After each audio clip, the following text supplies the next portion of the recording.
Would you say he was like in a big hurry for it? I guess he wants to know if it's recalled or not. Oh yeah.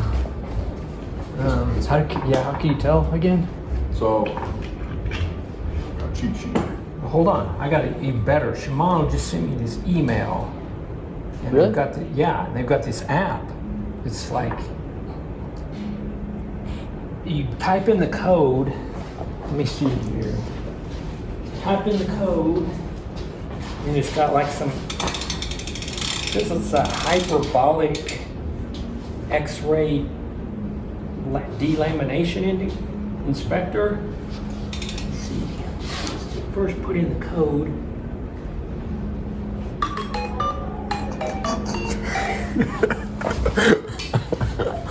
Hold on, no, that's just. Don't you laugh now, but it's gonna save somebody's collarbones. Where are they at?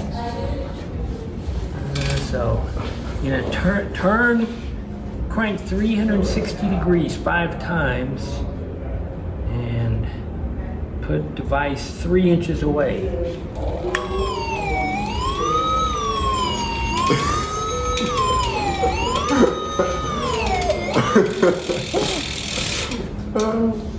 Is it affected? Well, we got a big problem. Oh boy. We got 5% delamination. Once you're beyond 1%, it's all over.